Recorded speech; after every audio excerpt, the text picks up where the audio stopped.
Hey up now then, how are you doing? Welcome back to the Yorkshire Bike Mechanic's YouTube channel. My name's Dave K. I hope you're all well and you're having a good week wherever you are. It's the 8th of December today and it's freezing. -2 this morning. Cold is that? It's too bloody cold. Anyway, that's why I've got my hat on. Anyway, I hope you're all good. Today, we've got a great video today for you because we've got a lovely, shiny e-bike, Commensal or Commensal, or how you want to pronounce it. I pronounce it Commensal. It's a lovely bike, nice and shiny, got like a brushed silver aluminium finish to it. Shimano E1900 motor in there, and it's got some really nice DT Swiss H1900 wheels on there. Now the back one has got a little bit of a mind of its own at the minute, which is one of the reasons why it's in. Now he's brought it in for a service, but he's also mentioned that the back wheel is kind of doing some strange stuff. Now what he's saying is when he pedals, when he stops pedaling, the freehub body wants to actually kind of carry on. The cassette wants to kind of carry on moving even though he's stopped pedaling, which is a bit bizarre. Now, first thing that I've noticed about this bike, and I don't know whether you can see it from there, but there's quite a lot of slack on that chain there. Just as an observation, that could be one or two reasons. It could be that it's been fitted badly, or the other reason it's stretched, which is probably the main reason. Looking at the teeth, there's quite a lot of wear on that front chain ring, so my guess, without putting my lovely chain checking tool on there, is that it's actually stretched, but we'll come to that later. So what I'm going to do is I'm going to spin this back wheel. I'm going to let you have a look and a listen.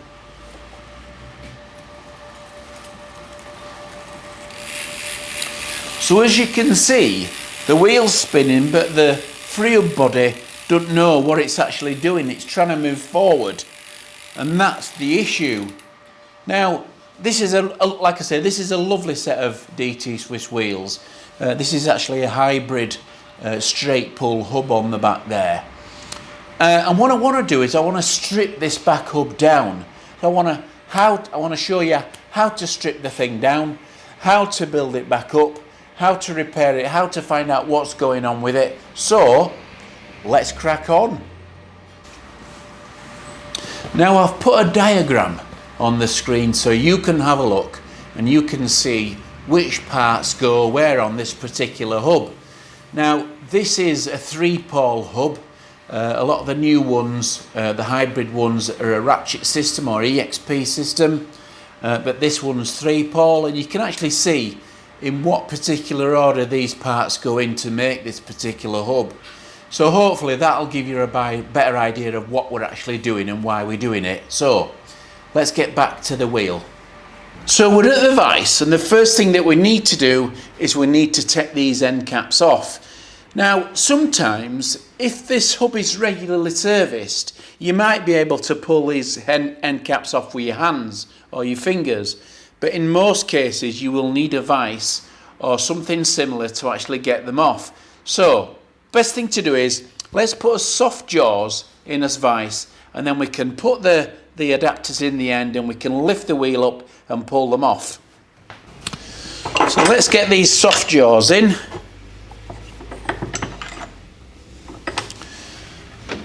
We'll take the non-drive side off first. We'll just very carefully just grab it in there. Okay, and then we get under the wheel with his hands and we lift it up. So that's the non-drive side adapter off, and we need to do exactly the same with the drive side adapter. Again, in the vise, hands under the edge and pull it off.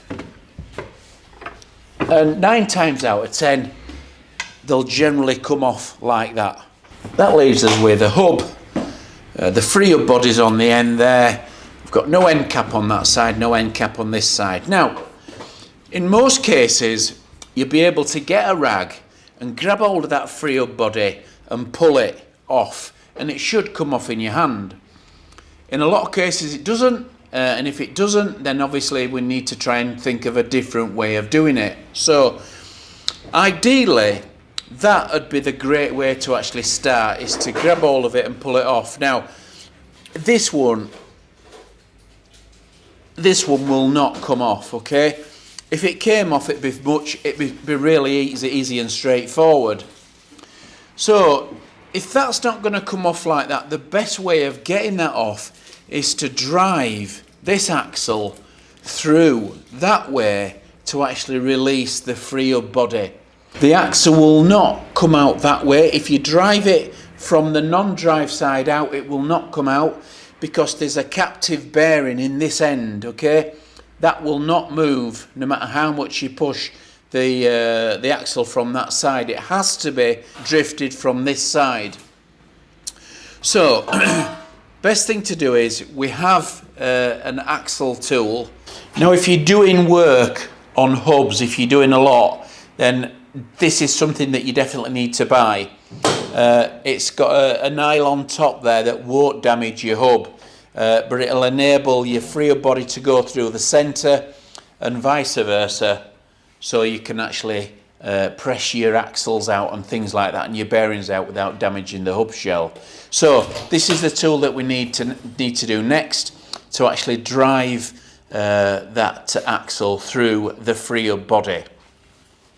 Now the other thing that we're going to need to be able to successfully do this is a nice brass drift, and it has to be the same width as your axle.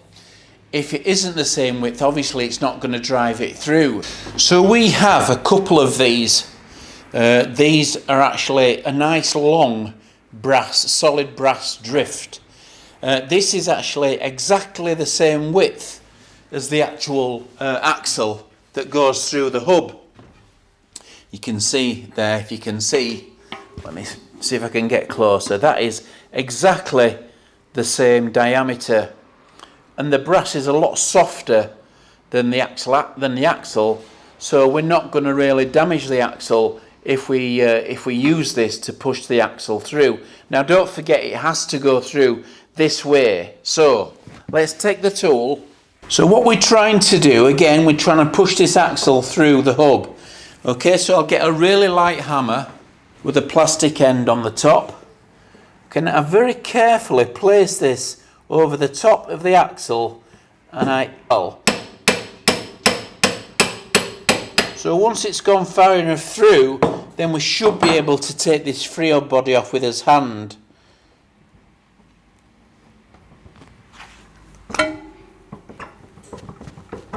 There we are. There we are. One freehub body. Okay, now that leaves us with the rest of the axle through here, but if we turn it the other way around, we can actually see that the bearing is on the end of the axle that we've just drifted out there, so that we can just grab that and pull that off if we're going to replace it, and the axle should slide out all the way through. Okay, we can always give it a bit of friendly persuasion. There we are. Okay, so that's the axle, completely undamaged because we've used as brass drift. We put that to one side. On the other side,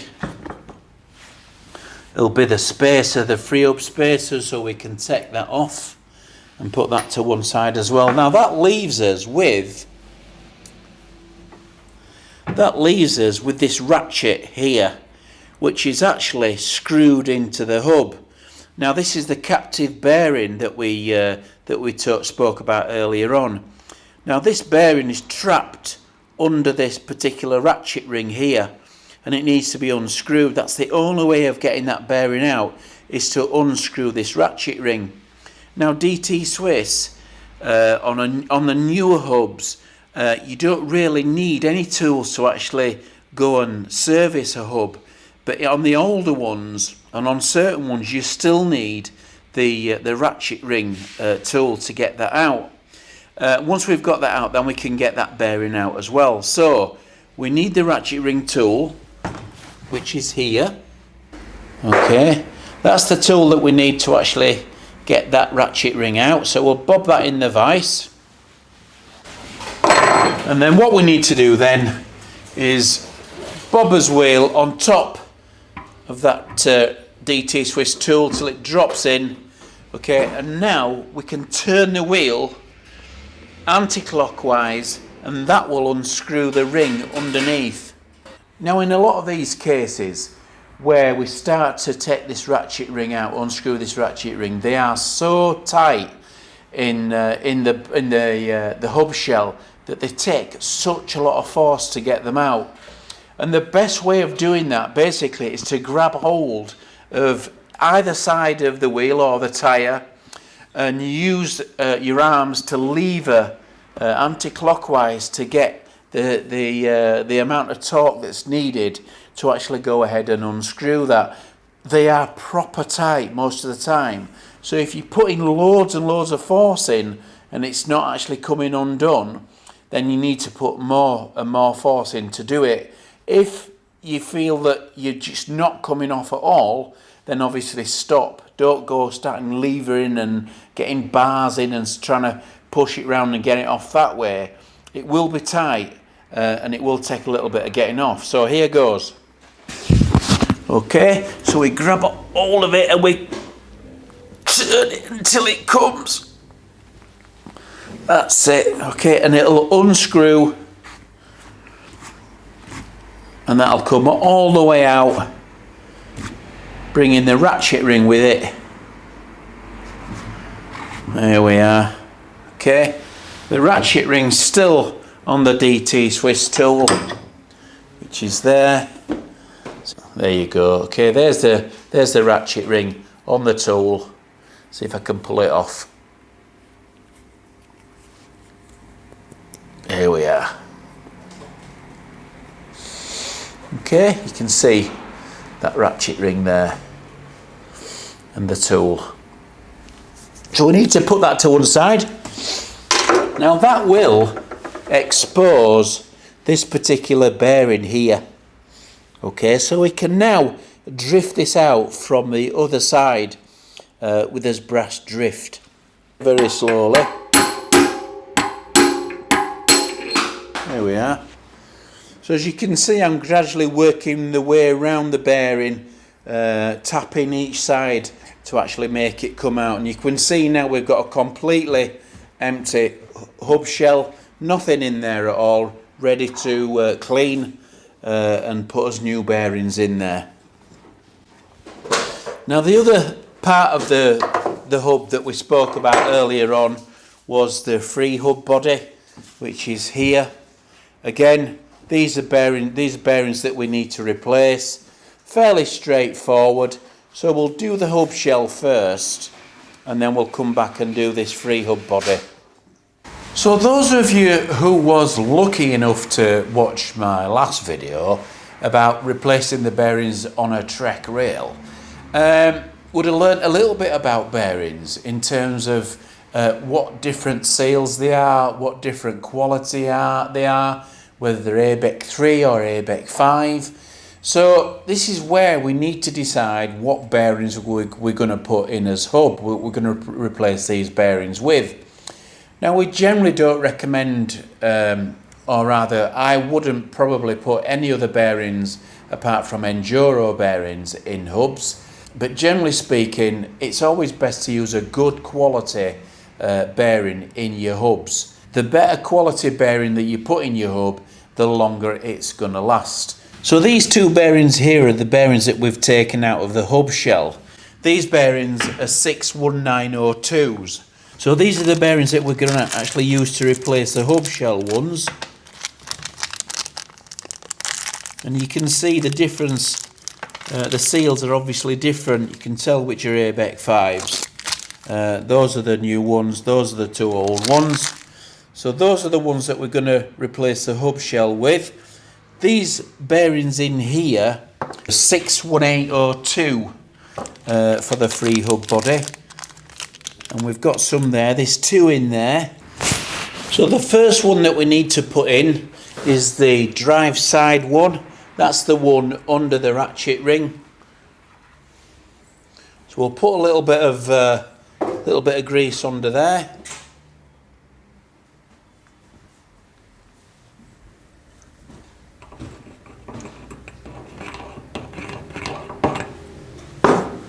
We'll just drop that in there. We'll put the lighter blue seal on the outside. Okay, and we'll get us press tool.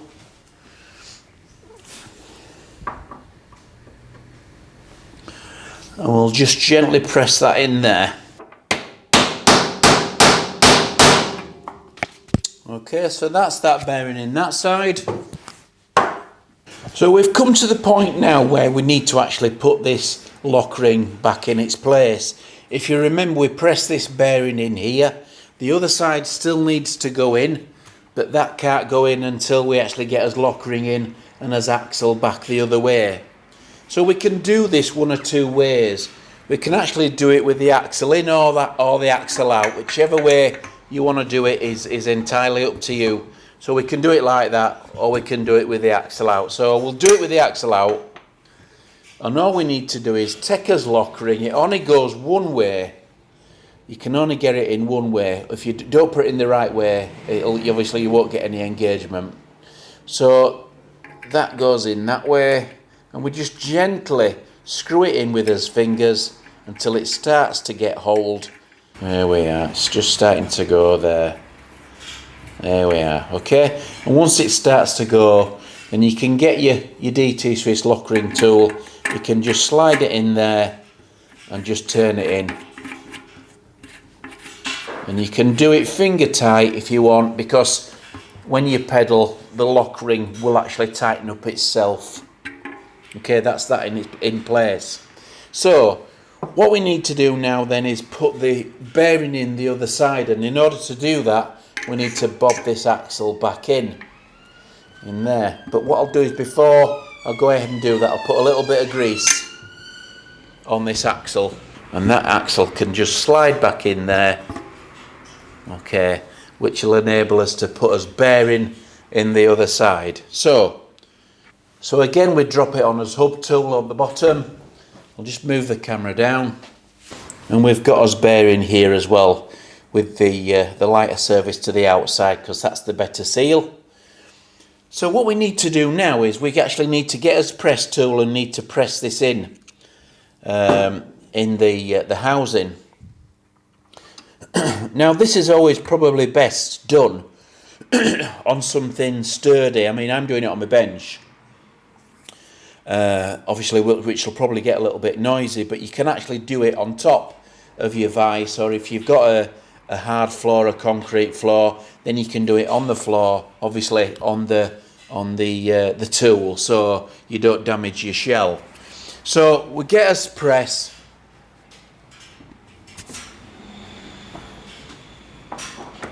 which is there, and we just gently tap that in until it reaches home.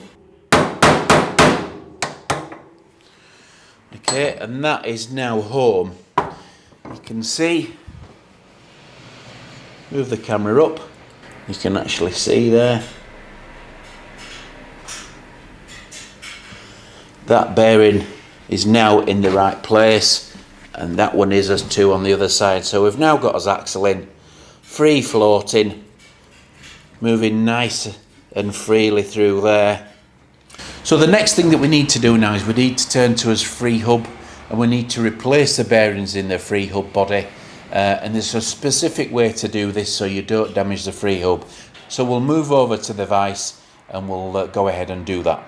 So this is a free hub body, as you can see there. We've got a bit of sun through the window as well, which is nice. So this is a free hub body, and what I'm going to do is I'm going to take these three poles out and the spring that holds them in place. So I'll just get that spring off of there, just put a little pricker behind one of the poles. Okay, and just grab hold of that pole and put it to one side, and I'll pull the spring over the top very carefully, and that'll release the other poles at the same time. Okay, now we put them to one side. Now that leaves us with a bare top so there's no pawls or spring in there at all, so we can work on that without risk of losing them. So excuse me, what we need to do now is we need to remove these bearings that are actually in this freehub body. There's 2 in this. I actually originally thought there were 3, but there's only 2. So there's a sleeve that runs in the middle, okay, which can sometimes be quite difficult to get anything behind the bearings. If we wanted to, we could use the blind bearing puller on this. It'd be quite difficult to get something behind the back of that particular bearing because it's quite tight up against the sleeve. So what we're going to do is we have a little tool here. Now this enables us to work on freehub bodies without damaging them, and we can put them in the vise at the same time. So this actually just slides in here, drops in its place like that, and then we can actually put that bit in the vise. And that enables us to actually tighten it up, and we can work on this freehub body without damaging it because it's already stuck in the vise. What we need to do is we need to take as drift tool, and we need to just locate the edge of the bottom bearing, so we can actually just gently just press that out with the edge of the drift. And if we're careful, it'll just drop out of the bottom, fairly straightforward. There it is. So that's one out, okay? Now that should release the sleeve as well on the inside, which is there, you can see that. So that's the sleeve. So we'll put that to one side. Once we've got these bearings out here, then we'll actually give it a good clean and make sure it's nice and clean before we put the new bearings in. Now, this particular bearing at the back here is actually retained by a circlip. I don't know whether you can actually see it in there. So what we need is some circlip pliers to get that out. Okay, so there's his circlip that we've taken out. Put that to one side. And then now we'll be able to get that bearing out that's in the bottom. So we shove it back in the freehub holder. We take us drift. Don't need much force at all.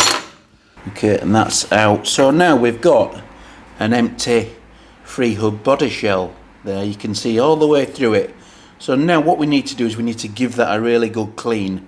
So I'll give it a good clean and then we'll come back. We've got some new bearings to put in, some nice ABEC 3s, some Enduro bearings. So we'll bob a little bit of grease all the way around. Smear it on the inside as well so it goes in nice and easy. Okay, make sure they're well lubricated. Okay, and the last one that we took out, obviously the first one to go in. Now we have a special press for these size bearings just to push these in without damaging them. So we just gently just push those in till it goes all the way home.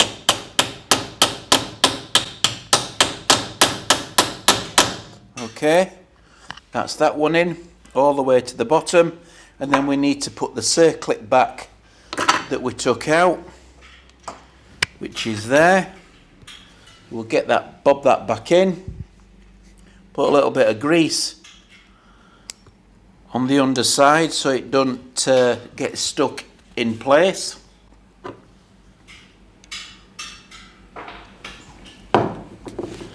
And we just bob that back in there, and that'll just slot nicely on top of that bearing in the right slot. So now what we need to do is we need to put the sleeve that we took out back, drop it on top of the other bearing that we put in,